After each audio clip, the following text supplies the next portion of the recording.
주 없이 살 수 없네. 죄인의 구주여, 그 귀한 보배 피로 날 구속하소서. 구주의 사랑으로 흘리신 보혈이 내 소망 나의 위로 내 영광 됩니다. 주 없이 살 수 없네. 나 혼자 못 서리. 힘없고 부족하며 지혜도 없도다. 내 주는 나의 생명 또 나의 힘이라. 주님을 의지하여 지혜를 얻으리. 주 없이 살 수 없네. 내 주는 아신다. 내 영의 깊은 간구 마음의 소원을 주밖에 나의 마음 위하여 주리요. 내 마음 위로하사 영원케 하시네. 주 없이 살 수 없네. 세월이 흐르고 이 깊은 고독 속에 내 생명 끝나도 사나운 풍랑일 때 날 지켜주시니 내 곁에 계신 주님 늘 힘이 됩니다.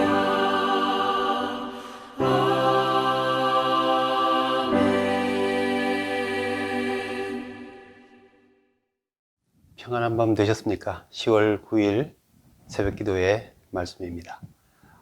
오늘도 주님의 말씀과 함께 기도로 시작하는 이 하루 말씀의 능력으로 승리하시기 바랍니다. 오늘 우리에게 주신 하나님의 말씀은 시편 117편 1절 2절 말씀입니다. 너희 모든 나라들아 여호와를 찬양하며 너희 모든 백성들아 그를 찬송할지어다. 우리에게 향하신 여호와의 인자하심이 크시고 여호와의 진실하심이 영원하미로다. 할렐루야. 1절 말씀은 이스라엘뿐만 아니라 세계 모든 나라들 그리고 그 안에 살고 있는 세계 모든 만민들에게 하나님을 찬양하라고 촉구하고 있습니다. 모든이라는 말로 강조하고 있는 것은 한 나라도 한 사람도 예외 없이 하나님을 찬양함에 다 참여해야 한다고 강조하고 있는 것이죠. 특히 찬양의 대상을 가리킴에 있어서 히브리어 원문에서는 여호와를 그를이라고 할 때에 목적어를 나타내는 전치사를 사용하고 있습니다. 그런데 히브리 문법에서는 굳이 전치사가 없어도 동사 다음에 나오는 단어가 목적어이기 때문에 여호와라는 단어 앞에 전치사가 없어도 목적이 분명한데도 거기에 전치사를 쓰고 있다는 것은 오직 하나님만을 찬양하라 하는 것을 강조하고 있는 표현이라 해석할 수가 있습니다. 평범하게 알아들을 수 있는 이 한 구절의 말씀이지만은 이 말씀을 한 단어 한 단어 꼭꼭 씹어 먹듯이 묵상을 해보면 정말 깊은 의미를 발견하고 또 깨닫게 됩니다. 이 말씀을 되새김질 하듯이 묵상하면서 생각하게 되는 것은 온 나라를 향하여 오로지 하나님만 찬양하라고 촉구하고 있는 이 사람은 도대체 어떤 일을 경험하였기에 마음에 하나님께 대한 신앙이 얼마나 열정이 강하고 간절하였기에 이러한 외침을 외치고 있는가 하는 것을 이제 궁금하게 생각하게 되는 것이죠. 우리는 신앙생활을 오래 해왔어도 잠잠히 교회 다니면서 드러나지 않는 기독교인이 많다는 사실을 우리가 잘 알고 있습니다. 다른 사람들이 굳이 묻지 않으면 교회 다닌다는 것을 드러내거나 또 표시 내기를 꺼리는 사람들이 얼마나 많습니까? 왜냐하면 교회 다닌다는 것을, 더 나아가서 어떤 직분을 가지고 있다는 것을 다른 사람이 안다는 것은 그만큼 내가 말하고 행동하는데 불편이 따를 것이라고 생각하기 때문입니다. 또는 내가 불편한 것보다도 내가 거기에 걸맞는 그만한 경건한 모습을 보여줄 자신이 없기 때문이기도 합니다. 그런데 이런 불편한 느낌이 특정한 사람, 몇 사람 일부에게만 있는 것이냐? 그렇지가 않죠. 모든 사람들이 똑같이 경험하는 일입니다. 우리는 그것을 인간의 불완전성이라고 말합니다. 그래서 이런 느낌 때문에 신앙인 힘을 나타내기를 자신 없어 하는 것에 대해서 굳이 부정적인 판단을 할 마음은 없습니다. 하지만 우리의 불완전성 때문에 우리가 하나님의 말씀을 완전하게 실천할 수 없다는 것으로 우리가 오직 하나님만을 찬양해야 한다고, 그렇게 찬양하라고 온 세상을 향하여 외치는 오늘 시편의 저자처럼 살지 못하는 것을 합리화하고만 있을 수는 없습니다. 인간이 불완전하다고 해서 완전하신 존재를 찬양하라는 말도 못하느냐는 것입니다. 예수님께서 말씀하시기를 참새 2마리가 한 아사리온에 팔리지 않느냐. 그러나 너희 아버지께서 허락하지 아니하시면 그 하나도 땅에 떨어지지 아니하리라. 너희에게는 머리털까지 다 세신 바 되었나니 두려워하지 말라. 너희는 많은 참새보다 귀하니라. 누구든지 사람 앞에서 나를 시인하면 나도 하늘에 계신 내 아버지 앞에서 그를 시인할 것이요.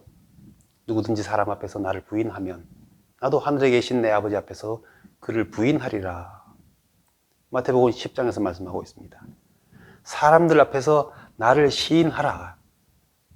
예수님은 우리의 신앙이 감추어지기를 원하지 않으십니다. 그래서 곰곰이 생각하고 따져보면 우리가 하나님께 대한 신앙을 잘 드러내지 못하고 익명으로 살게 되는 것은 내가 불완전하고 부족한 모습을 가졌기 때문이다 라고 말하기 이전에, 그럼에도 불구하고 찬양받으시기에 합당하신 하나님께 대하여 확실한 믿음이나 경험을 갖고 있지 못하기 때문이라는 것을 생각할 수 있게 되는 겁니다. 내가 돈이 없어서 사줄 형편이 못 된다고 해서 다른 사람에게 정말 맛있는 음식을 소개하지 못하는 건 아니죠. 내가 데리고 갈 여유가 없다고 해서 꼭 가보아야 할 재미있는 곳, 아름다운 곳을 소개 못하는 것은 아니지 않습니까? 내 형편보다 내가 그런 것을 먹어보지 못하고 그런 곳에 가보지 못했다는 것이 먼저 된 문제인 것이죠. 이렇게 말씀을 깊이 되새기면서 생각해 보게 되니 어떤 마음이 올라오는가 하면, 하나님, 이 시편의 지은이처럼 정말 온 세계를 향하여, 모든 사람들을 향하여 하나님만 찬양하고 하나님만 믿고 하나님만 예배하라고 말할 수 있는 열정을 가질 수 있게 주옵소서. 이 저자가 경험한 살아계신 하나님의 역사를 내 삶 속에서 경험할 수 있도록 은혜 내려 주옵소서 하는 기도가 올라오게 됩니다. 자, 그렇다면 이 저자가 하나님께 대하여 경험한 내용이 어떤 것입니까? 2절 말씀에 우리에게 향하신 여호와의 인자하심이 크고 여호와의 진실하심이 영원하미로다 라고 하였습니다. 우리말로는 잘 보이지 않지만 원어는 왜냐하면 이라는 이유를 나타내는 접속사로 시작하는 구절입니다. 온 나라와 백성들을 향하여 여호와 하나님만을 찬양하라고 하는 이유를 딱 한 절로 표현하고 있는 것입니다. 우리가 말이 짧을 때에는 할 말이 없거나 별로 느끼는 것이 없을 때 짧을 수 있지만 이 저자는 그럴 리가 없잖아요. 지금 마음에 뭔가 충만하고 가득한 것을 표현하고 있습니다. 우리는 너무너무나 큰 느낌, 깊은 감정, 깊은 깨달음을 표현할 때 정제되고 정제된 이 촌철살인으로 짧은 말로 표현하게 되지 않습니까? 정말 맛있는 음식을 어떻게 표현합니까? 그리고 정말 아름다운 경치를 어떻게 표현하죠? 길게 말하기 어려울 때 우리는 말하다가 말고 이렇게 말하죠. 그게 얼마나 맛있냐 하면은 와, 그게 얼마나 아름다운가 하면 와, 이렇게 탄성을 내뱉은 그 한마디에 모든 감정을 다 담지 않습니까? 오늘 본문은 시편은 물론이고 성경 전체에서 가장 짧은 성경입니다. 이 짧은 것 안에 얼마나 깊은 감명을 담고 있는가 느껴보시기 바랍니다. 찬양하는 첫 번째 이유를 우리에게 향하신 여호와의 인자하심이 크기 때문이라 하였습니다. 인자하심을 표현하는 헤세드라는 단어는 하나님의 대표적인 속성이죠. 하나님께서 자기 백성과 더불어 맺으신 언약에 근거하여 한결같이 무궁한 은혜를 베푸시며 모든 어려움으로부터 보호하시고 구원하시는 면모를 나타내는 말입니다. 그렇기 때문에 이 짧은 구절 안에서 우리는 무엇을 느낄 수 있느냐? 창세로부터 우리 인간을 자기 형상으로 창조하시고 아무런 이유 없이 조건 없이 아브라함을 택하시고 그에게 일방적으로 언약을 베푸신 후에 역사 안에서 수많은 배반과 범죄를 범했음에도 불구하고 자기 백성들을 사랑하시되 끝까지 사랑하시며 구원하시고 다시 일으키셔서 하나님의 백성으로 살게 하신 그 역사 한가운데 한결같이 베푸신 하나님의 은혜를 깊이 느끼고 있는 것이죠. 수천 년의 역사를 확 담아서 우리에게 향하신 여호와의 인자하심이 크도다라고 표현하고 있는 겁니다. 자신들이 하나님 앞에서 행했던 것에 비해서 하나님께서 베푸신 자비하심은 비교할 수 없이 크다는 것을 깊이 깨닫고 있는 것입니다. 오늘 내가 구원받은 그리스도인 되었다는 것이 그렇게 간단하고 쉽게 이루어진 일이 아니지 않습니까? 이 복음이 오늘 나에게 이르기까지 내가 구원받는 자가 되게 하기까지 얼마나 많은 일이 있었습니까? 구약의 역사를 거쳐서 예수 그리스도께서 십자가의 고난을 받으시고 죽으심을 당하시는 그 놀라운 십자가의 은혜를 통하여 그리고 수많은 순교자들의 피를 거쳐서 오늘 나에게 이른 것 아닙니까? 이 모든 과정의 목적지가 나라고 생각하게 될 때 나를 구원하신 하나님의 인자하심과 자비하심이 얼마나 크냐는 것입니다. 하나님의 자비하심을 입을 만한 자격이 우리 인간에게는 아무것도 없지 않습니까? 나는 불완전하지만 나를 향한 하나님의 자비하심은 너무나 크고 또한 당신을 향한 하나님의 사랑은 한이 없으시기 때문에 하나님을 찬양하는 것이 마땅하다라고 말할 수 있어야 한다는 것입니다. 자식들을 위해 희생하신 부모님의 사랑이 마음에 절실히 느껴지면 우리는 눈물이 나고 부모님을 마음 깊은 곳으로부터 기리는 마음이 올라오지 않습니까? 나와 우리를 향하신 하나님의 인자하심을 마음 깊이 되새길 때에 우리는 하나님을 찬양할 수밖에 없다는 것입니다. 찬양하는 두 번째 이유를 여호와의 진실하심이 영원하기 때문이라 하였습니다. 하나님의 진실하심이 영원하다는 사실이 얼마나 감사한 일인지 한번 생각해 보시겠습니까? 우리가 살아가는 세상에서 믿었던 일에서 배신을 당하거나 버림을 당하거나 사실인 줄 믿고 쭉 살아왔는데 사실이 아니고 진실이 아니라 거짓이었다는 것을 알게 될 때에 그 느끼는 좌절감, 실망감은 이루 말할 수가 없을 것입니다. 사람에게 배반당해도 확실히 성공할 거라고 믿었던 사업이 실패할 때에도 저 지도자는 정말 사람들을 위해서 우리 모두를 위해서 앞장서서 뭔가 정직하게 일을 할 것이라고 믿었는데 알고 봤더니 자기 배불리느라고 온갖 비리를 벌였다고 알게 될 때에 그 배반감이 얼마나 크겠습니까? 이런 일을 겪으면 세상에 믿을 것 아무것도 없다는 말이 저절로 나오게 됩니다. 그리고 그 말은 사실이죠. 우리가 그런 세상에 살고 있지 않습니까? 영원한 진리가 없다는 것은 인간에게 얼마나 절망적인지 모릅니다.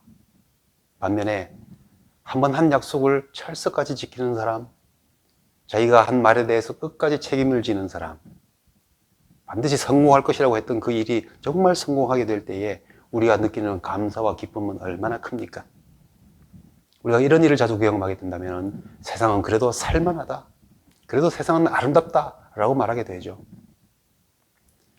하물며 우리가 믿는 하나님은 그 진실하심이 영원하다 하였습니다. 우리가 믿는 하나님에 대하여 저자가 깊이 경험하고 깨달은 것은 바로 하나님이 진실하시다라는 것이죠. 약속하신 것을 반드시 행하시고 우리를 사랑하시되 끝까지 사랑하시고 어떤 환경에서도 불변하는 신실하심으로 우리에게 하신 말씀을 반드시 이루시는 하나님, 그 하나님이 곧 신실하신 분, 진실하신 하나님이라는 겁니다. 그런데 그 진실하심이 이 세상이나 인간들처럼 일시적인 것이 아니라 영원하다는 겁니다. 세상에 믿을 것 하나도 없다는 그 배반감, 아픔, 상처를 우리가 많이 겪지만 우리 하나님은 영원히 믿을 만한 분이라는 것이 얼마나 우리에게, 우리 영혼에게 안정감을 주고 소망을 주는지 모릅니다. 이렇게 수많은 말이 있지만 이 짧은 한 절 안에서 표현하고 있는 여호와의 인자하심이 크고 여호와의 진실하심이 영원하다라는 이 두 가지의 이유 안에 우리 삶에 역사하시는 하나님의 은혜와 사랑을 가득히 담고 있는 것입니다. 그러니 마지막에 마무리에 감탄사가 저절로 나올 수밖에 없죠. 할렐루야, 이렇게 맺습니다. 우리는 너무나 크고 기쁜 소식을 들을 때에, 또 너무나 보고 싶은 사람을 만나게 될 때에, 혹은 너무나 기대하던 일이 이루어지게 될 때에 저절로 외치죠. 할렐루야. 이 시편 저자의 가슴 벅찬 감탄이 여러분들의 삶에서 터져나오는 오늘 하루의 삶이 되시기를 진심으로 기원합니다. 기도하시겠습니다. 하나님, 정말 감사드립니다. 주님께서 오늘 저와 우리 모두에게 베푸신 인자하심을 묵상할 때에 창세 이후로 얼마나 크고 놀라운 자비와 은혜를 내가 받고 있는지 깨닫게 하심을 감사드립니다. 이 죄 많고 믿을 것 없고 시절 따라 변화무쌍하여 마음 둘 곳, 서 있을 곳 찾지 못하는 세상 속에서 우리의 살아온 인생이 결코 배반당하거나 버림받거나 허무해지지 않도록 영원한 진리로 저희와 함께 하심을 감사드립니다. 이 자비하심과 진실하심을 깊이 생각하게 될 때에 우리는 저절로 주님을 찬양하지 않을 수 없고 주님을 찬양하라고 말하지 않을 수 없습니다. 오늘 하루를 시작하면서 이런 하나님의 놀라우신 은혜에 감격하고 감탄하며 시작하게 하셔서 오늘 모든 삶의 순간들이 찬양으로 충만한 복된 하루가 되게 하옵시고 우리의 감격의 신앙의 모습을 통해서 온 나라와 온 백성들이 하나님을 찬양할 수 있게 하옵소서. 예수님 이름으로 기도드립니다. 아멘. 주기도문으로 예배 마치신 후에 기도하는 시간을 가지시고 하루를 시작하시기 바랍니다. 하늘에 계신 우리 아버지여, 이름이 거룩히 여김을 받으시오며 나라의 마옵시며 뜻이 하늘에서 이루어진 것 같이 땅에서도 이루어지이다. 오늘날 우리에게 일용할 양식을 주옵시고 우리가 우리에게 죄 지은 자를 사하여 준 것 같이 우리 죄를 사하여 주옵시고 우리를 시험에 들지 말게 하옵시며 다만 악에서 구하옵소서. 내게 나라와 권세와 영광이 아버지께 영원히 있사옵나이다. 아멘.